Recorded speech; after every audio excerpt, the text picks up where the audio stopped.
So I'd like to continue this conversation around Jesus and his fake miracles. So, as someone who's chronically ill, it hits very close to home to be prayed upon in church, as in them praying healing hands over me and that shit not working. Jesus didn't heal me. I followed Jesus. I opened my fucking heart, my entire heart, to this fucking bastard. And no one can tell me that I didn't follow that shit exactly. And from what I'm gathering, while I'm speculating about Jesus and his real motives, his true actions, I can presume only so much, right?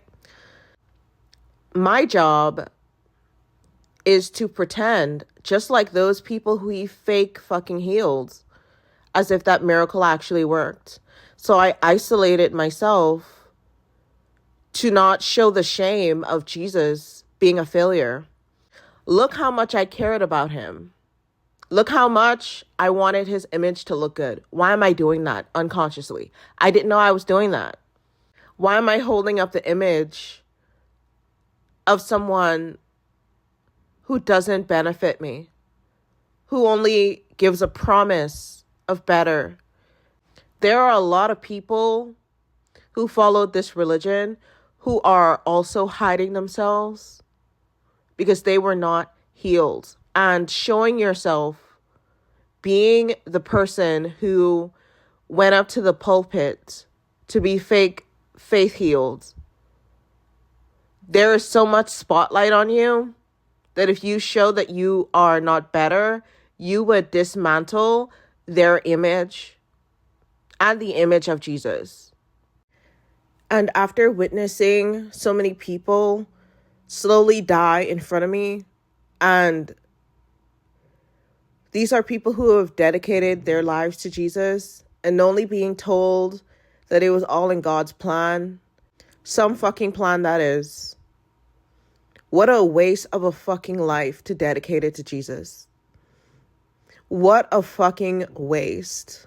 There was someone on here who I was watching for a while, and she has this malformation where she cannot sleep. So she is being sleep deprived slowly until she ultimately passes away. And she made daily updates pleading out for help. And that shit never came. Oh, and she loved Jesus, by the way. But it's not guaranteed. And wanting more than a slither of hope is somehow frowned upon. If your healings worked, why the fuck are there sick people? Why didn't you heal everybody? Why didn't you eradicate something instead of leaving humanity dependent upon you, you fucking fraud? And the pressure to upkeep the image of this fraud is so intense. There's literally this guy who has cancer who says on TikTok that following Jesus ruined his life. And I genuinely fucking resonated with him, and I understand it. I don't have cancer.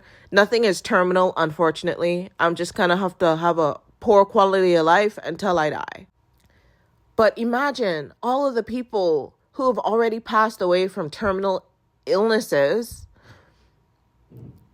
who kept Jesus' dirty secret until the actual grave because they had that little bit of hope. Don't you think that people deserve better? Don't you think that they deserve a straight answer? Why is it normalized to settle for gaslighting and dismissal all over someone else's image who was supposed to actually help us? And this is why I've been talking about how following this guy actually damages your nervous system. I strongly understand that following his teachings has damaged my body. His mechanisms are so unhealthy. I wish I didn't deny myself. I wish I had a choice. on whether or not I had to follow him or not. I didn't have a fucking choice. The sad reality is that a lot of illnesses come from that emotional suppression, and Jesus promotes that. His advice is largely horrible and has a negative impact on your psyche and body. So it's like, okay, Jesus, or the figure of Jesus weaponized against us, it's very harmful. You're neglecting yourself in every way possible to appease to a God that thinks that you're inherently dirty and sinful. Whatever. Like, in thousands of years, people will look back and think how insane it was that we even followed this guy to begin with. But as for now, people are largely still dismissed and told that they didn't follow his teachings correctly. Like, if he can't give clear, direct instructions, fuck him. That's not someone worth listening to. If they're truly God or the Messiah, they can do better. And if they can't, they're lying. If they haven't come back yet to prove that what they say is correct, they're lying. So inconsistent, so unreliable. How convenient that you'll be dead for X amount of time and come back when we least expect it. Like a narcissistic parent hovering you. And the thing is, followers of this religion will look down upon people like me, or there are people who are in worse off situations than me, but honestly, I'm at that point where I don't really give a fuck about how I'm perceived. If I'm seen as I'm sulking, I'm just fucking sad, I'm gonna express how the fuck I feel, because how much of that is being stolen from me? How much self-expression and authenticity is being stolen from me because of this religion? No, I'm going to tell the truth. This is how I actually feel. Life fucking sucks. And they will look away from you because they think to themselves, I don't want that to be me. I want Jesus to love me. Choose me. Love me. Pick me. Okay? That's the narcissistic system. This religion makes you a pick-me. And you hope to God that you're not the next target, that this narcissist will continue to love you.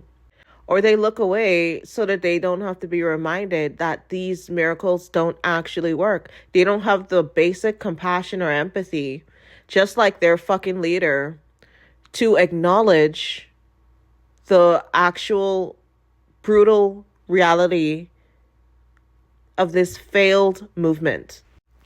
And this feeds into ableism. It feeds into racism. All of it's really tied in with a lot of what you would consider leftist viewpoints. Because ultimately, Christianity is ableist. Oh, you're going to heal the disabled fucking person and perform this great miracle upon them and hide the moment their adrenaline runs out. Whatever.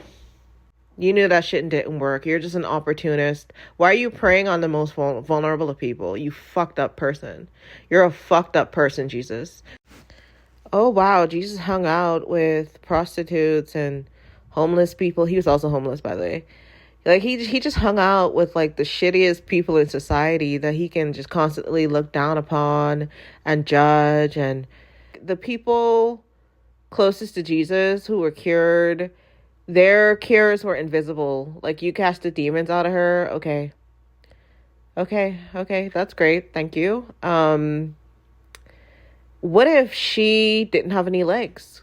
Would you be able to grow her some legs so she could also follow your movement and fund it?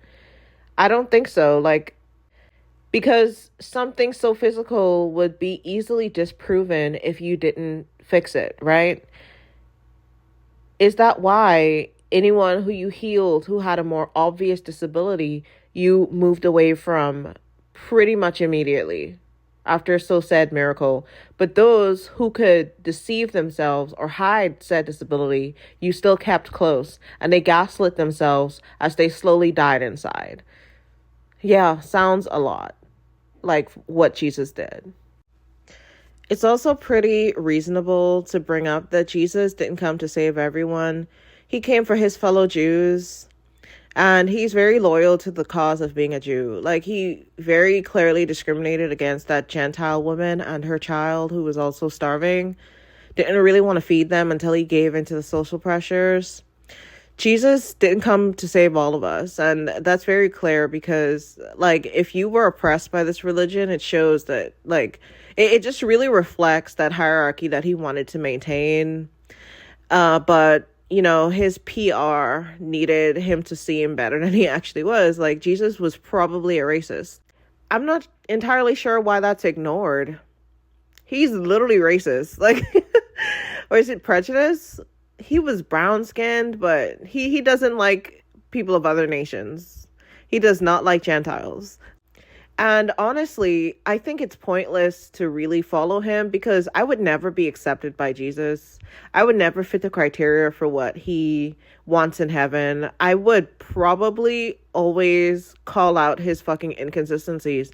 And people like me are only held around people like that unless I'm only pointing out things to assure everyone that he's correct. Unfortunately, I'm not a people pleaser, and I would ultimately end up exposing him and eroding away at all of his lies, and it would fucking psychologically destroy someone like him. I guess people like me aren't welcome into his kingdom of heaven. I don't know why I needed to be there in the first place. I mean, he did say that I have my own, so how about you stay the fuck away from my kingdom of heaven? If I could take anything back, I would not allow Jesus into my heart. That was the first mistake, allowing a narcissist into your heart. I only started feeling unworthy when he came around. I guess he just needed to remind me that I wasn't worthy to begin with, and I needed him. It's so normalized to be broken down by his followers and him and have this sense of relief once you finally do break and crawl your way back to Jesus and find out all along that, you know, my abusive cult leader loves me and he was doing it all for my own good. Like, I suffered because I didn't listen to him, and he knows best. Like, being a victim of abuse is so normalized in Christianity. It's part of being a follower of Christ, to be honest. Anyway, you know what? I'm gonna go. You have a wonderful fucking day. Goodbye.